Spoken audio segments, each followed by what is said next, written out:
Inline function, inline functions क्या होते हैं? It let's you create a function of any number of variables. जब आप किसी भी नंबर ऑफ वेरिएबल्स में फंक्शन को क्रिएट करते हो उसे हम बोल देते हैं इनलाइन फंक्शन।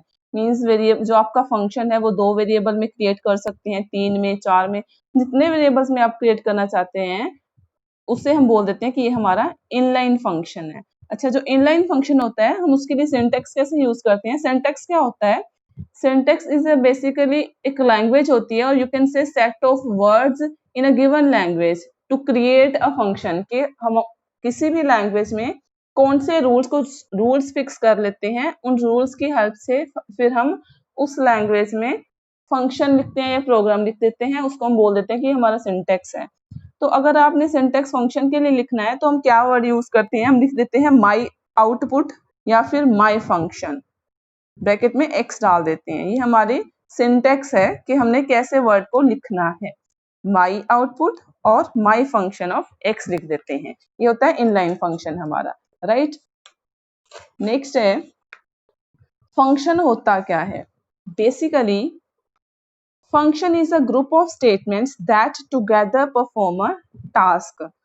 फंक्शन जो है वो बहुत सारी स्टेटमेंट्स होती हैं जो हमारा टास्क परफॉर्म करते हैं, जो भी हम फाइंड आउट करना चाहते हैं। सपोज हम रूट्स फाइंड आउट करना चाहते हैं या हम कोई इक्वेशन बनाना चाहते हैं, किसी इक्वेशन को सॉल्व करना चाहते हैं, तो जो फंक्शन होता है वो ग्रुप ऑफ स्टेटमेंट्स होती हैं जो हमारा टास्क परफॉर्म करते हैं, राइट। अब जब आपने प्रोग्रामिंग करनी है, आपने ऑक्टेव में प्रोग्राम बनाने हैं, तो आपके पास लूप्स आएंगी। लूप क्या होती है? It allows us to execute a statement or group of statement multiple times. Loop जो है वो कोई एक स्टेटमेंट या फिर एक से ज्यादा स्टेटमेंट्स को अगर हमने एग्जीक्यूट करना है तो लूप हमारी उसमें हेल्प करती है। And MATLAB provides various types of loop. MATLAB में हमारे पास बहुत तरह की लूप्स होती हैं, जैसे while लूप होती है, for लूप होती है, if लूप, बड़ी सारी लूप्स हैं हमारे पास। इन लूप्स की हेल्प से हम अपने प्रोग्राम को एग्जीक्यूट करते हैं, इस लूप की हेल्प से। और इन अदर वर्ड्स आप लूप की क्या डेफिनेशन दे सकते हो? Loop is a set of instructions that is executed repeatedly. कुछ इंस्ट्रक्शंस होती हैं जिनको हम बार बार रिपीट करते हैं until a certain condition is reached। हम कुछ एक इंस्ट्रक्शंस को बार बार रिपीट करते रहते हैं जब तक कि हमारा डिजायर्ड आंसर नहीं आ जाता, हमें जो डिजायर्ड रिजल्ट चाहिए वो नहीं आ जाता, तब तक हम क्या करते हैं? उन इंस्ट्रक्शंस को यूज करते रहते हैं। और उन इंस्ट्रक्शंस को जिनको हम यूज करते हैं बार बार सो दैट कि हम अपने आंसर तक, हम अपने रिजल्ट तक पहुंच जाए, उसको हम बोल देते हैं कि हमारी लूप है। Loop is basically set of instructions ही होती है, राइट। वाइवा के लिए ध्यान रखना है व्हाट इज लूप। अब मैं फर्स्ट लेके चल रही हूँ। फर्स्ट मेरे पास है फोर लूप। कि फोर को हम कैसे यूज करते हैं? जब भी आपने प्रोग्रामिंग करनी है तो फोर लूप को आप कैसे यूज करोगे? It is used to execute a code repeatedly. हम क्या करते हैं? फोर लूप को कहाँ यूज करते हैं? मैंने पहले ही बोला है हमारे पास बड़ी सारी लूप्स हैं, तो मैंने फर्स्ट जो फोर लूप ली है इसको क्या करते हैं? बार बार यूज करते हैं, बार बार रिपीट करते हैं ताकि हमारा डिजायर्ड रिजल्ट आ जाए। अब इसमें क्या होता है? हमारे पास सिंटेक्स कैसे यूज करते हैं? सिंटेक्स फोर लूप के लिए क्या करना है? आपने वैल्यू देनी है, जो भी वैल्यू दोगे आप फंक्शन की, प्रोग्राम की स्टेटमेंट देनी है कि कौन सा प्रोग्राम एग्जीक्यूट करना चाहते हो आप, उसके बाद एंड डाल देते हैं, सेमीकोलन डालते हैं सो दैट कि आउटपुट मिल जाए हमें, और एंड डाल देते हैं। ये सिंटेक्स है फोर लूप के लिए कि कैसे फोर लूप हम यूज करते हैं। अब फोर लूप के लिए हमारे पास किस किस तरह की फॉर्म्स आती हैं? फर्स्ट है हमारे पास कैसी फॉर्म आती है? First initial value, ratio, and value. इसमें क्या होता है? हमें एक इनिशियल वैल्यू गिवन होती है फोर लूप में और एक एंड वैल्यू दी होती है, और हमें हमें प्रोग्राम को एग्जीक्यूट करना होता है। इसका मतलब होता है कि आपने इंडेक्स वैल्यू मीन्स जो फर्स्ट वैल्यू होती है आपकी, आपने फर्स्ट वैल्यू से, इनिशियल वैल्यू से स्टार्ट करके एंड वैल्यू तक जाना है, और आपने एक एक इंक्रीज कर ही जाना है अपना step size, right. Initial value, ratio, and value. It increases the index value from initial to end value by 1। एक एक करके इनिशियल में एक ऐड कर दिया, सेकेंड आ जाएगी, फिर थर्ड, जब तक कि हमारी एंड वैल्यू नहीं आ जाती, right. Increase the index value from initial to end value by 1 and execute until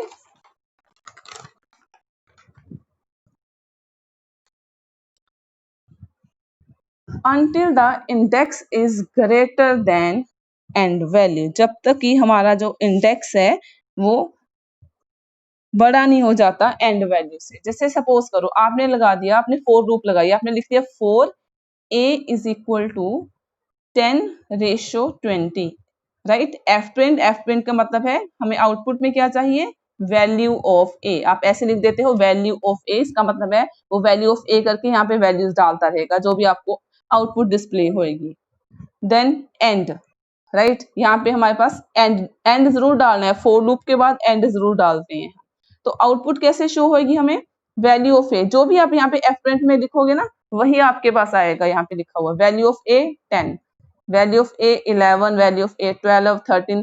क्या कर रहा है वो, इंडेक्स से शुरू किया, मीन्स इनिशियल वैल्यू से स्टार्ट किया, एक एक का स्टेप साइज ले रहा है, इंक्रीमेंट ले रहा है और एंड में 20 तक उसने जाना है और a इज इक्वल टू 20 तक आपका प्रोग्राम जो है वो एग्जीक्यूट हो जाएगा। ये आपकी इनपुट थी जो आपने दी है इस फॉर्म में फॉर लूप के लिए, और ये आपकी आउटपुट हो गई, राइट।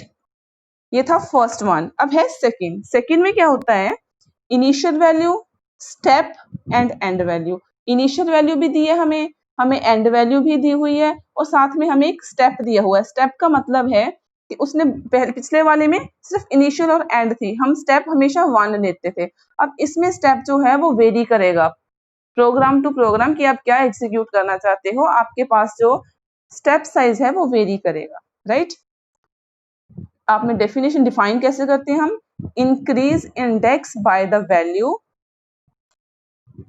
ये देखो increase index means your first value means initial value, by the value step on each iteration और decrease when step is negative. Means आपने जो आपकी इंडेक्स वैल्यू है, जो इनिशियल वैल्यू है, अगर तो आपका स्टेप पॉजिटिव है तो आपने इसको इंक्रीज कर देना है, इंडेक्स वैल्यू को जितना भी आपका स्टेप था उतना इंक्रीज कर देना है। बट अगर आपका स्टेप नेगेटिव है तो आपने इंडेक्स को उतना स्टेप डिक्रीज कर देना है, right, until your end value is reached, right. जब तक कि आपकी एंड वैल्यू जो है वो रीच नहीं आ जाती, आपको मिल नहीं जाती, तब तक जो है वो आप उसको बढ़ाते जाते हो या घटाते जाते हो। Clear, increase index by the value step size on each iteration और decrease when step is negative. For example, अब कोड क्या है इसके लिए, कैसे लिखते हो आप प्रोग्रामिंग में, you will write it as 4 आपका लूप है, a is equal to 1.0 minus, अब स्टेप कितना दिया है माइनस 0.1 का, and your end value is 0। अब क्या है, जो हमारा स्टेप है वो नेगेटिव है। नेगेटिव का मतलब है कि आपने अपने इंडेक्स वैल्यू को डिक्रीज करना है by a step size of -0.1 at each step until your end result 0 is attained, right।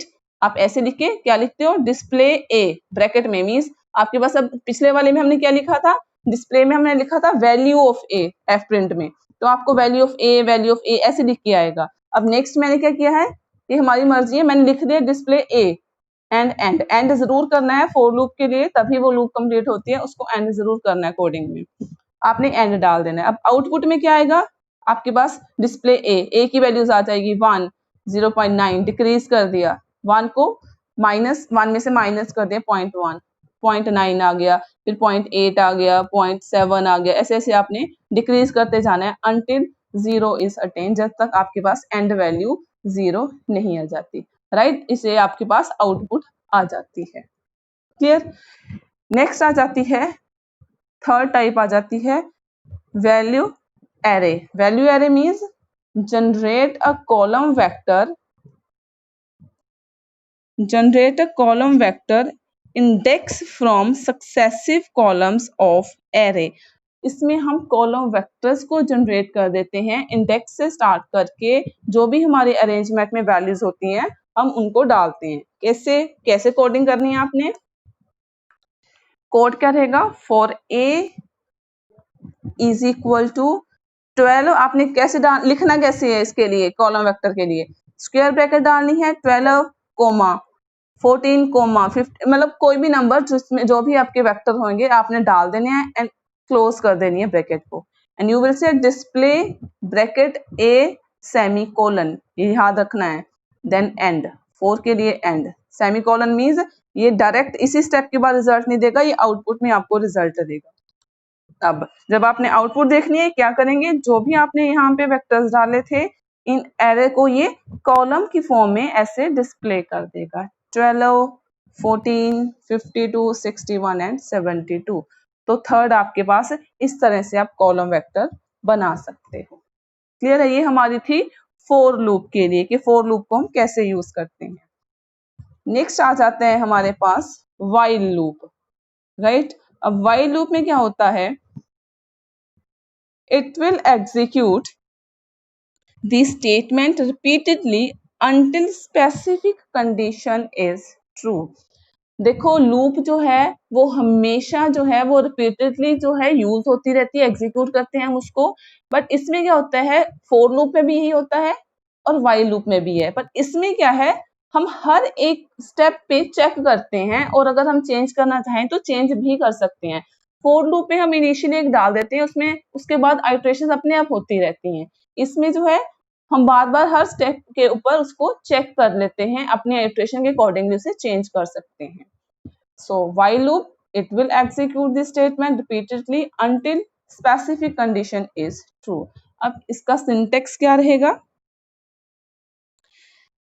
Syntax में आपने डालना है while और जो भी आपकी कंडीशन है, कंडीशन मीन्स आपको किस टाइप की वैल्यू चाहिए, नेगेटिव चाहिए, सिर्फ पॉजिटिव चाहिए, इवन नंबर चाहिए, ऑड चाहिए, जो भी चाहिए आप यहाँ पे कंडीशन में डाल देते हो, राइट। उसके बाद प्रोग्राम की स्टेटमेंट लिखते हो कि कौन सी स्टेटमेंट है, जैसे सपोज करो आपको रूट्स चाहिए, रियल रूट चाहिए, आपने यहाँ पे डाल दिया रियल रूट, कंडीशन लगा दी है कि रियल रूट कब निकलेंगे, यहाँ पे आपने क्वाड्रेटिक डाल दी है, एंड जरूर करना है, सेमीकोलन लगा के एंड करना है, तो आपको आउटपुट मिल जाएगी। एग्जाम्पल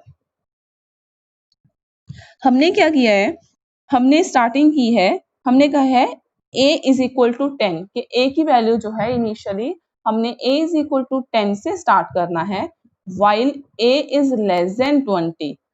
कब तक करना है, while a is less than 20, तब तक हमने इस प्रोग्राम को एग्जीक्यूट करना है, राइट।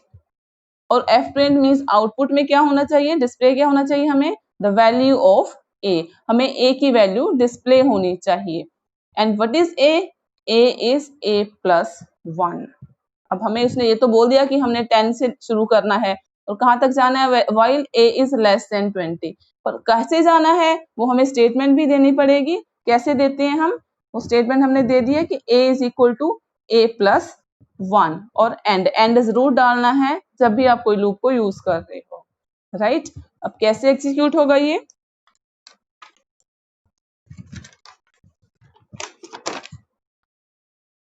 हाँ जी, आउटपुट कैसे मिलेगी, value of a 10, value of a 11 12 13 up to value of a 19। क्यों 19 है, क्योंकि उसने हमें लिखा था कि ए की वैल्यू जो है it should be less than 20, less than 20 का मतलब है 20 से छोटी लेनी है हमने, तो हमने 90 तक ही वैल्यू को लेना है, right. A is set before starting the loop and condition is a is less than 20। ए को हमने शुरू में ही डिफाइन कर दिया है कि ए जो है वो 10 है, a is set before starting and the loop for the loop, and condition क्या थी हमारी, that the value of a at the end should be less than 20। So output shows values from 10 to 19, that's why हमारे पास यहाँ पे 10 to 19 values ही आई हैं क्योंकि हमें कंडीशन दी हुई है, राइट। थर्ड लूप है हमारी nested loop. Nested loop means अगर हम एक ही लूप में एक से ज्यादा लूप्स को यूज कर रहे हैं, means using one loop inside other loop. अगर आप एक ही प्रोग्राम में एक ही कंडीशन में एक लूप के अंदर ही दूसरी लूप को यूज कर रहे हो तब हम उसे बोल देते हैं nested loop, right. That is loop has to satisfy two condition. Obviously अगर आप दो लूप्स को यूज कर रहे हो तो आपके लूप को दो कंडीशंस को सेटिस्फाई करवाना पड़ेगा, जितनी भी आप यूज कर रहे हो 2 3 तो वो सारी कंडीशंस को सेटिस्फाई करवाएगा, right. Example a program to show all prime numbers between 1 and 100. आपने एक प्रोग्राम बनाना है जिसमें आपने 1 से लेके 100 तक सारे नंबर्स दिखने हैं। तो उसने कैसे कोड डिफाइन किया है? I is equal to 2 to 100. Why 2 to 100? Because the first prime number is 2, 1 is not a prime number. तो उसने वैल्यू दे दी हमें I is equal to 2 to 100, J is equal to 2 to 100. उसने बोला है कि prime number कौन से होंगे? जो आपस में को प्राइम हो, मीन जिनके बीच में कोई कॉमन फैक्टर नहीं होता है। इफ I, J अगर वो को प्राइम होंगे, उसके बाद एंड 2 बार लगा देना है अगर आप 2 बार लूप्स यूज कर रहे हो, राइट। फिर आपने एफ प्रिंट में डाल देना है कि हमें जी प्राइम नंबर दे दो और एंड डाल देते हैं। कैसे कर लिखेंगे इसके आउटपुट में आपके ये आ जाएगा 2 is prime, 3 is prime, 5 is prime. जितने भी 2 से लेके 100 तक जितने भी प्राइम नंबर होंगे वो सारे के सारे आपके पास इस तरह से डिस्प्ले हो जाते हैं। ये हमारी लूप्स थी। कौन कौन सी लूप थी? फर्स्ट फॉर लूप पढ़ी हमने, फिर फॉर लूप की टाइप्स पढ़ी आगे 3 की, किस किस तरह से एग्जीक्यूट करते हैं इसको। फिर हमने व्हाइल लूप पढ़ी, उसके बाद नेस्टेड लूप पढ़ी। नेक्स्ट है basic difference between for loop and while loop. बड़ा छोटा सा डिफरेंस है, ध्यान से देखना। The basic difference is that in for loop condition is checked once initially. एक बार हम क्या करते हैं, सिर्फ इनिशियली एक बार कंडीशन को चेक कर लेते हैं।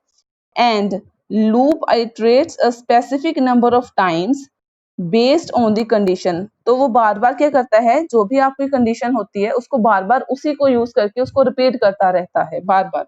Where as in while loop the condition gets checked on every iteration and target value of the iterating variable can be changed as per requirement. but while loop में क्या होता है, हम जो भी हमारी कंडीशन होती है उसको हम चेक करते हैं at every iteration, her iteration पे उसको चेक करते हैं अनटिल जब तक हमारे पास टारगेट वैल्यू नहीं आ जाती, हम बार बार उसको चेक करते रहते हैं सो दैट कि अगर हम अपनी रिक्वायरमेंट के अकॉर्डिंगली उसे चेंज करना चाहें तो अब हम उसको चेंज भी कर सकते हैं। क्लियर है? इसमें इनिशियली एक बार ही चेक करते हैं, उसके बाद स्पेसिफिक नंबर ऑफ टाइम के बाद जो भी हमारी कंडीशन होती है वो रिपीट करती रहती है और एंड रिजल्ट हमें दे देती है। बट यहाँ पे हम हर आइट्रेशन के बाद इसको चेक करते हैं सो दैट कि अगर हमारी रिक्वायरमेंट के अकॉर्डिंगली हम उसे चेंज करना चाहें तो हम उसे चेंज भी कर सकते हैं। क्लियर? ये बेसिक डिफरेंस है फॉर लूप में और व्हाइल लूप के बीच में। अब नेक्स्ट है हमारे पास कुछ कंडीशनल स्टेटमेंट्स हैं। कंडीशनल स्टेटमेंट्स मींस जैसे इफ कैसे लगाना है, एल्स इफ या एल्स आ जाए, इनको हम कंडीशनल स्टेटमेंट्स बोल देते हैं।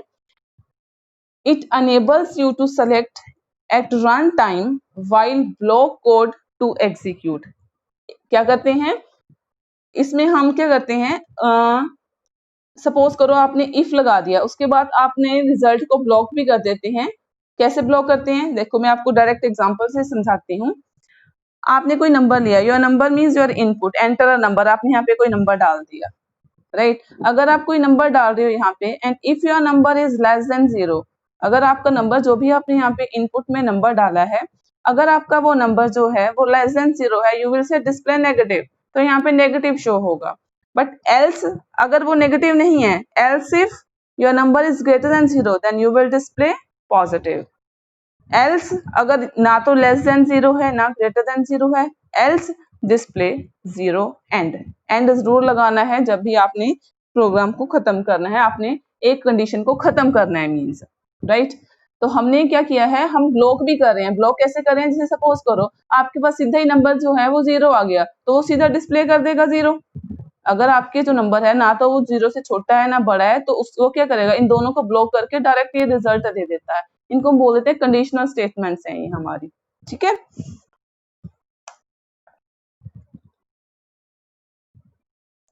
For example you have an and after all your else and else ifs, जो भी है उनके बाद एंड जरूर लगाना है आपने। If source I J is equal to 2 bunch of codes, else if code ij is equal to 3 then bunch of codes, source ij is equal to 4 bunch of codes, and अब आपके पास क्या है, 2 है, 3 है, 4 है, अकॉर्डिंगली वो उसे use कर लेगा और सेंटर वाले को, बीच वाले को या फर्स्ट वाले को वो ब्लॉक कर लेगा। उसके बाद 3 बार मैंने एंड एंड एंड लगाया। क्यों लगाया? क्योंकि मैं यहाँ पे इफ यूज कर रही हूँ, फिर एल्स इफ यूज कर रही हूँ, फिर मैं एल्स इफ यूज कर रही हूँ। ठीक है, तो 3 बार मैंने कंडीशनल स्टेटमेंट यूज की है, तो मैंने उसके लिए एंड यूज किया है। अच्छा, एक और देखो, आपके जो आपने पढ़ा हुआ है मैं उसमें से एक एग्जांपल लेके बता रही हूँ आपको कि कैसे आपने एल्स, एल्स इफ या इफ को यूज करना है, कंडीशनल स्टेटमेंट को कैसे प्रोग्राम में एग्जीक्यूट करना है आपने। हमने एक स्टेटमेंट ले ली है, आप लोगों ने क्वाड्रेटिक इक्वेशन पढ़ी हुई है। ये क्या क्वाड्रेटिक इक्वेशन है? ये a x square plus b x plus c is equal to 0। ये हमारे पास क्वाड्रेटिक इक्वेशन है। मैंने इसमें ए बी और सी को डिफाइन कर दिया है। I have said A is equal to 2 semicolon, B is equal to 3 semicolon, C is equal to 4। ये वैल्यूज दे दी हैं। अब मैं क्या कर रही हूँ, आई एम सेइंग इफ, ये मैंने इस क्यों लिखा है ऐसे, क्योंकि मैटलैब में आप बी स्क्वायर को ऐसे ही लिख देते हो। मैंने डिस्क्रिमिनेंट निकाला है, डिस्क्रिमिनेंट के हिसाब से मैंने एक प्रोग्राम छोटा सा बनाया है। मैंने कहा है कि if B square minus 4ac जो है वो ग्रेटर देन 0 है, तो क्या डिस्प्ले करना? 2 डिस्टिंक्ट रियल रूट, तो ऐसे डिस्प्ले हो जाएगा। एल्स इफ, अगर सपोज करो आपका जो डिस्क्रिमिनेंट, ये क्या है मैं इस साइड पे लिख देती हूँ, बिकॉज डी स्क्वायर क्या होता है हमारे पास? डिस्क्रिमिनेंट। ये होता है ना डिस्क्रिमिनेंट, चलो डी लिख लो पहले आप। डिस्क्रिमिनेंट की हमारे पास वैल्यू होती है बी स्क्वायर माइनस 4ac। हम इस हिसाब से इस फॉर्मूले से निकालते हैं 10th में। तो उसी के यूज करके मैंने यहाँ पे लिख दिया कि अगर, तो यहाँ पे जब आप ये वैल्यूज डालोगे, अगर वैल्यू ग्रेटर देन 0 आई तो डिस्प्ले करना कि 2 डिस्टिंक्ट रियल रूट एग्जिस्ट कर रहे हैं। एल्स, अगर ये कम नहीं हुआ, ये बड़ा ना हुआ 0 से value, else if B square minus 4ac is equal to 0, ये 2 0 क्यों लगाई है? बिकॉज आई वॉन्ट कि ये रिजल्ट जो है वो 0 से आपने कंपेयर करना है। अगर एक सिंगल इक्वल लगाती मैं, इसका मतलब होना था कि हम इस वैल्यू को 0 दे रहे हैं कि जो भी ये वैल्यू आएगी इक्वल टू 0 है, बट हम यहाँ पे बोल रहे हैं that you have to compare it with 0, तो हम डबल बार इक्वल साइन लगा देते हैं। मैंने यहाँ पे लिख भी दिया कंपेयर विद 0। एक इसका मतलब ये है, जो हमने यहाँ पे 2 इक्वल डाले हैं, गलती से नहीं डाले हैं ये इसीलिए डाले हैं because we want to compare the result with 0। We are not saying that result is 0, we are comparing. Okay, अगर ये वैल्यू 0 आ जाती है, देन यू विल, क्या डिस्प्ले होना चाहिए उसमें? आप लिखोगे डिस्प्ले रिपीटेड रियल रूट, कि हमारे पास रूट्स जो हैं वो रिपीटेड आ रहे हैं। एल्स, अब अगर ये भी नहीं है, ना ग्रेटर देन 0 है ना इक्वल टू 0 है, else B square minus 4ac is less than 0, then display no real root and you will end your program. अगर ये छोटा है, वैल्यू आपके पास नेगेटिव आ रही है, लेस देन 0 आ रही है, तब हम क्या लिख देते हैं? डिस्प्ले नो रियल रूट, के कोई भी रियल रूट एग्जिस्ट नहीं कर रहा है। अब अगर आप ये कंडीशन स्टेटमेंट लगाते हो, आपने वैल्यू डाली हुई है a is equal to 2 b3 c4, ठीक है, वो डायरेक्ट क्या करेगा? वो एग्जीक्यूट करके वैल्यू निकालेगा। जैसे सपोज करो मैंने वैल्यू निकाली बी स्क्वायर, मैं रफली लिख रही हूँ, आप लोगों ने करके देख लेना है। ये मैंने वैल्यू डाली, b कितना था 3, यहाँ पे मैंने डाला 3 स्क्वायर माइनस 4, a कितना था 2, c कितना है मेरा 4, कितना आ जाएगी वैल्यू? आ जाएगी 9 माइनस 4 4 16 32। अब जो भी वैल्यू आएगी वो नेगेटिव आएगी ना, negative means less than 0।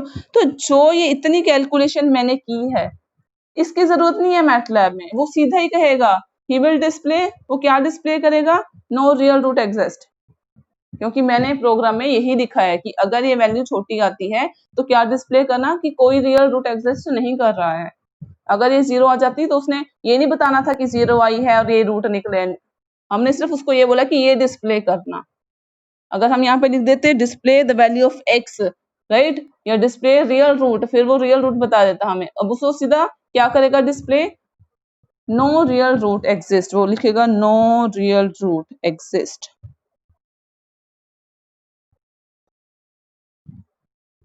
Clear है?